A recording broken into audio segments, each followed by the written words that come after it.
What's going on, everybody? Welcome into Tennessee Football Talk. My name is Joey Petersen. 37-20 was your final score as the Tennessee Volunteers fell to the Alabama Crimson Tide on the road in Bryant-Denny Stadium, a place they have not won in a very, very, very long time. There's a lot of things to talk about today's game, but I actually want to start off where I kind of wrap things up in the preview for this one. Okay, my final key to victory was make the play late. I think anytime when you are playing another talented team, especially when you're on the road in the SEC, when you've got a talented roster and talented squad yourself, a lot of times those games come down to who can make the play late in what we like to call the middle eight. The middle eight is the final 4 minutes of the first half and the final 4 minutes of the second half. Now, unfortunately for this game, the final 4 minutes of the second half really did not matter. You really didn't have a chance to make plays in that final 4 minutes, and even if you did, it necessarily didn't matter. All we know is I'm talking about the final 4 minutes of that second half, that first half, which resulted in the 14-point swing with the interception on the goal line. I think that's a phenomenal place to start. You lose by 17 points. There's a 14-point swing right there. You also gave up a safety. That's 16 points right there on the board. Let's start with that final play in the first half. I think it was bad on a lot of parties, okay? I don't want to just come out here and blame Joey Halzle. I don't want to just come out here and blame Josh Heupel. I don't want to come out here and blame Joey Aguilar because I think a lot of those guys are to blame. I think all three of those guys are to blame. I think the management to get it to that situation was very, very poor. I don't know what Josh Heupel is doing at the end of these halves with 2 timeouts in his pocket. I do not understand how he cannot seem to manage those situations. It is so frustrating, but it happens time after time after time. Joey Halzle, I think he's equally to blame here as well. And I think Joey Aguilar is equal to blame here as well, okay? I'm not just going to put it on the coaches. That was a bad throw. You cannot throw that one inside. You cannot do that. Because when you do, that's what happens. They take it for 6. So I think it was a bad play call. I think it was bad execution by this coaching staff in the second half of that game, or in the first half, at the end of the first half of this game anyway. Letting that clock run down. You come out in shotgun and you run a play action in a situation where they know 100% you are not running the football. And yet you come out under center and you run a play action. It doesn't make any sense. It doesn't. And I like the stones on Heupel to go for it in a situation like that. I love it. When you're on the road in the SEC in Bryant-Denny Stadium against a top 10 Alabama team, you don't win those ball games by just playing it safe. You don't. Went for it on 4th down a ton tonight. Unfortunately, it wasn't enough because of that big mistake. You just dug yourself in too big of a hole. You cannot give Alabama at home 9 points from the defensive side of the football. You just cannot do that. And the funny thing is, they scored 37 total. They got 9 from their defense. If you would have told me, hey, Joey, they're going to score 28 points offensively, would you take that right now? I would have told you, yes, I would sign up for that today. Today.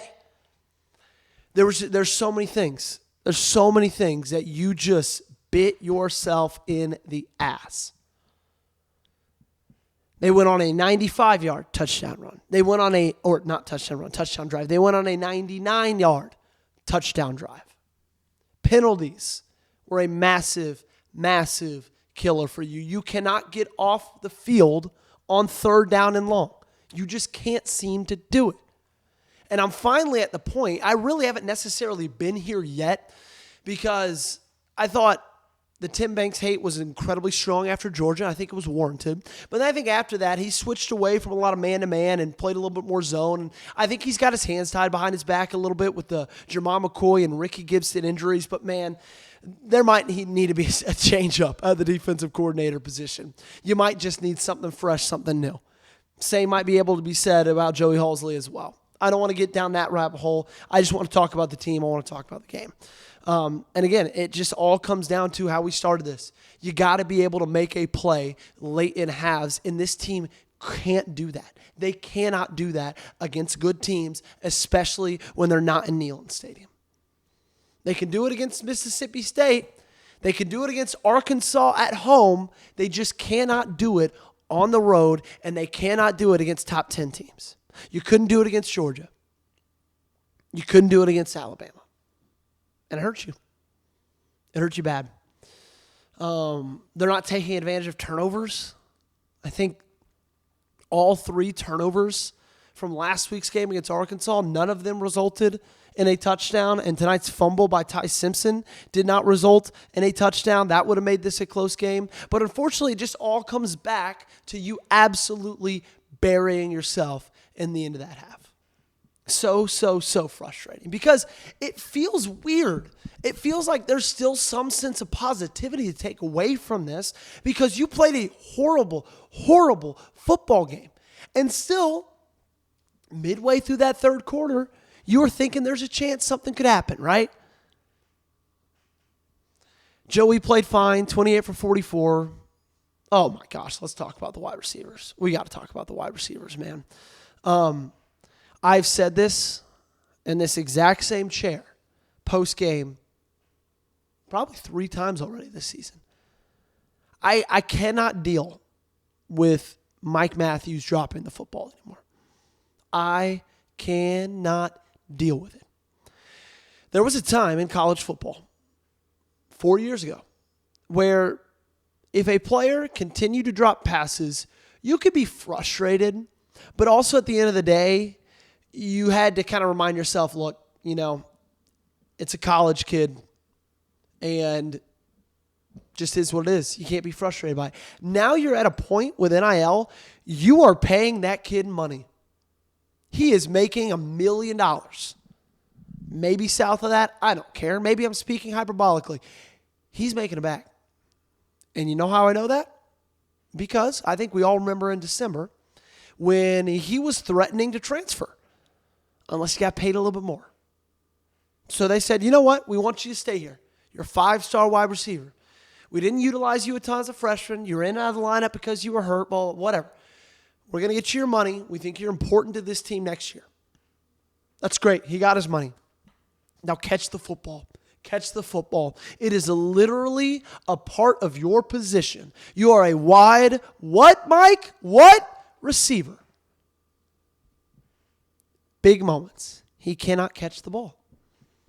That third down, I believe it was a 3rd and 19. Massive drop by Mike Matthews right there. Was it a perfect pass? No, it wasn't.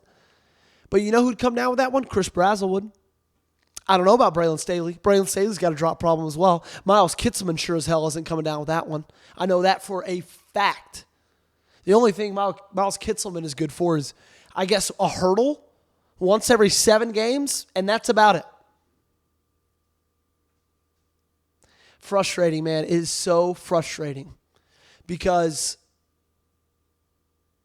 you just feel like you're close, and yet you look at that final score and you watch that game and it doesn't feel like it. And we've been here convincing ourselves for the last 5 years that we are getting closer and closer and closer. And sure, we beat this team last year, but here you are, and you lost by 17. The offensive line showed a little bit of warts. The defense did what the defense has been doing. I think the biggest positivity we could take away from this is it seems like Deshaun Bishop is an absolute star. Deshaun Bishop is awesome. What a hell of a football player you got right there, Deshaun Bishop. Right in your backyard, walk on, great story. He's phenomenal. He was the MVP of tonight's game on that side of the football. On either side of the football, honestly, for Tennessee. This defense can't tackle. When it's 3rd and short, they're playing 15 yards off coverage. They're dropping into Tampa 2. Why are you running Tampa 2 on 3rd down and 2? I get it. Simulate a pressure. That's awesome. I love that. Then why are you sending that simulated pressure and dropping them back 20 yards when all they got to do is get 6 feet? So many questions that need answers that unfortunately we're not going to get them. We're not. Did I forget anything, Kennedy? No. Kennedy says I didn't forget anything, so I think we're done. Kennedy, would you like to add something from the couch? She says the heartbreak continues, and she's right, unfortunately. Well, hey, at least we still got our championship baseball coach, right, guys? Life of a Tennessee fan. All righty, that's going to do it for today's show. Appreciate you guys for tuning in, hanging out with us. We'll have another video out tomorrow. If this is y'all's first time ever watching, stick around, subscribe, join us. We usually don't look like this. We usually, are in a studio. Got a nice graphics package for you guys. These are just our at-homes on game days. But appreciate you guys for hanging out with us. Who knows? We'll see what next Saturday looks like against the Kentucky Wildcats. Never stops, does it? All right. We'll see you tomorrow.